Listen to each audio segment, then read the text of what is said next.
తెలియజేస్తూ ఉన్నాం. చాలా సందర్భాల్లో నేను ఫోటోలు తీసుకొని చేసినటువంటి అంశాలని అన్నీ కూడా పబ్లిక్గా చెప్పం. ఎందుకంటే కొన్ని గోప్యంగా ఉంచాలి. గోప్యతలో బలం ఏముంటుందంటే దానికి పొలిటికల్ ఒక కలర్ అంటకుండా ఉంటుంది. దానివల్ల న్యాయస్థానాలు బయాస్డ్ ఒపీనియన్ ఇవ్వకుండా ఉంటాయి. అందుకనే కొన్ని సందర్భాల్లో మేము ఏది చేసినా చాలా గోప్యంగా చేస్తూ ఉంటాం. కానీ ఒక్కటి మీరు గుర్తుపెట్టుకోవాలి, తెలంగాణ జాగృతి అదేవిధంగా కల్వకుంట్ల కవిత, తెలంగాణ ప్రజలకు ఏదైనా చిన్న కష్టం వస్తే మాకు మనసున పట్టదు. మేము మీకోసం పేగులు దిగేదాకా కొట్లాడినోళ్ళం, మీకోసం మిలియన్ మార్చ్లో పరిగెత్తి అలసిపోయి కింద పడిపోయినటువంటి వాళ్ళం. కానీ ఎన్నడూ కూడా పోరాటాలు అయితే వదిలిపెట్టలే. పర్సనల్గా మా మీద దాడి చేసిన అనేక రకాలైనటువంటి అంశాలు ముందుకు తీసుకొచ్చి పెట్టినా అల్టిమేట్గా తెలంగాణ జాగృతి తెలంగాణ ప్రజల శ్రేయస్సు కోరి మాత్రమే పనిచేస్తుందనే విధంగా మీకు ఈ సందర్భంగా తెలియజేస్తూ ఉన్నాం. ఎట్ ద సేమ్ టైం ఇందాక గంగాధర్ సార్ మాట్లాడుతూ ఒక మాట చెప్పిండ్రు, ఖచ్చితంగా అక్క మనం సెంట్రల్ లైబ్రరీకి పోవాలి, సిటీ లైబ్రరీకి పోవాలని చెప్పారు.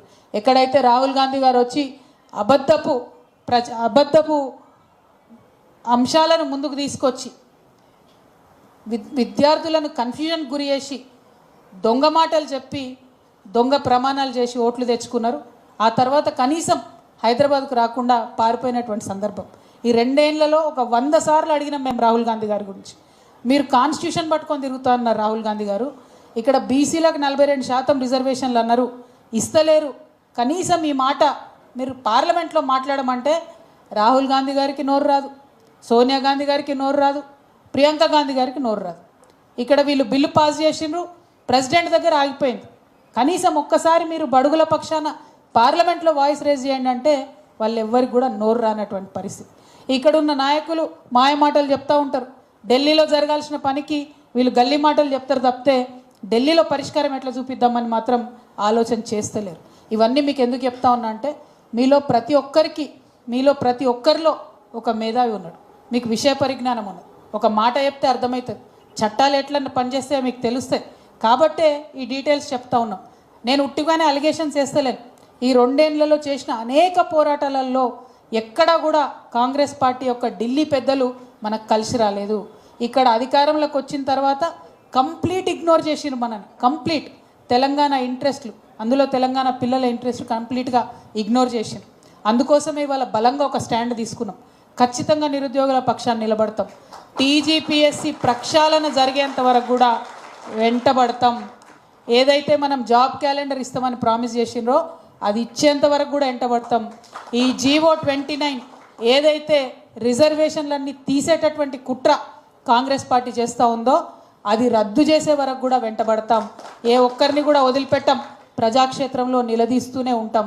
మన తెలంగాణలో ఒక మంచి గుణం ఉన్నది, విషయం అర్థమయ్యేదాకానే జర సైలెంట్ ఉంటాం. మనం విషయం అర్థమై మనసుకు పట్టిందంటే మనల్ని ఎవరు పట్టలేరు ఇక. సో ఆ ప్రయత్నం ఖచ్చితంగా చేస్తాం. అది హైదరాబాద్ కేంద్రంగా కాదు, అన్ని జిల్లా కేంద్రాలలో కూడా చేస్తాం. జిల్లాకు పోతాం, అక్కడ అందరు కూడా ప్రజలకు అర్థమయ్యేలాగా చెప్తాం. ఒక్కసారి ఊర్లలో ఉన్నటువంటి మన వాళ్లకు విషయం అర్థమైందంటే మోసపోతున్నామని తెలిసిందంటే ఒక ఉప్పెన అవుతుంది. నేపాల్ కూడా ఎందుకు పనికిరాదు దాని ముంగట. మొన్న నేపాల్లో జరిగిన ఉద్యమాలు చెప్తా ఉన్నారు, కానీ మన తెలంగాణ ఉద్యమాల గురించి ఇప్పటికి కూడా రష్యన్ యూనివర్సిటీలలో కథలుగా చెప్పుకుంటారు, పాఠాలు చెప్పుకుంటారు. కాబట్టి మనం ఎవ్వరికీ తక్కువ కాదు, వారిని తలదన్నే ఉద్యమం చేద్దాం. కాకపోతే మేము తెలంగాణలో కొట్లాడినప్పుడు ఏమనుకున్నామంటే, తెలంగాణ కోసం కొట్లాడినప్పుడు మా బిడ్డలు రేపటి నాడు కడుపులో చల్లగదలకుండా ఫ్యాన్ కింద కూర్చొని ఏసీలో సచివాలయంలో ఉద్యోగాలు చేస్తారనుకున్నాం. ఇట్లా రోడ్ల మీద పడి ఉద్యమాలు చేస్తారని నిజంగా అనుకోలే. బాధ అవుతుంచాలి. మా జనరేషన్ పోతే పోయింది, కానీ ఫ్యూచర్ జనరేషన్లు ఇట్లా ఉండొద్దు అనుకున్నాం. ఎందుకంటే ఒక్కొక్క అన్యాయం మాకు అప్పుడు అందరూ కూడా ఎక్స్ప్లెయిన్ చేస్తూ ఉంటే కడుపు రగిలి ఉద్యమాలలోకి వచ్చినాం మేము. నాకేమి వేరే వ్యాపకం లేక కాదు, నాకేం వేరే పని లేక కాదు, వచ్చింది ఎందుకంటే కడుపు రగిలి ఫ్యూచర్ జనరేషన్స్ బాగుంటాయని వచ్చినాం. ఇప్పుడు ఈ ఫ్యూచర్ జనరేషన్ కూడా కొట్లాడాలంటే ఇంక ఏ జనరేషన్ హ్యాపీగా ఉంటుంది తెలంగాణలో? ఒక్కసారి ఆలోచించుకోవాలి మీరందరూ. ఒక 100 ఏండ్ల తెలంగాణ చరిత్ర చూస్తే కంప్లీట్ పోరాటమే, కంప్లీట్ రక్తంతో దలిచింది మన నేల. ఎన్నడూ కూడా సంతోషంగా లేదు. ఇంకా కూడా మీరు కొట్లాడాల్సి రావడం నిజంగా బాధాకరం. నేను ఇక్కడ ఉన్నటువంటి నిరుద్యోగ మిత్రులందరికీ కూడా మాట ఇస్తూ ఉన్నా, మీరు నిజంగా ఎగ్జామ్స్కే ప్రిపేర్ కండి. మీ తరఫున మేము కొట్లాడతాం, మీ తరఫున మేము గల్లీకి పోతాం. ఎందుకంటే మీరు వచ్చి కొట్లాడడానికి తెలంగాణ తెచ్చుకోవాలి, మీరు వచ్చి ఎర్రటెండలో కూర్చొని ధర్నాలు చేయడానికి తెలంగాణ తెచ్చుకోలే. మేము కొట్లాడతాం మీ పక్షాన, మేము పోయి ఊరూరులో జాగృతం చేస్తాం. మీరు చదువుకోండి, దృష్టి దాని మీద పెట్టండి, ఉద్యోగాలు తెచ్చుకోండి. రేపటి తెలంగాణ భవిష్యత్తు ఎట్లా మళ్ళాలి అనేటటువంటి దాని మీద ఆలోచన చేయండి. ఇందాక తమ్ముడు మన ఉపేందర్ మంచి మాట చెప్పిండు. డెఫినెట్లీ ఒక ట్రిబ్యునల్ ఉండాలక్క, ట్రిబ్యునల్ ఉంటే ఇక్కడనే సొల్యూషన్ వస్తుంది అని చెప్పి.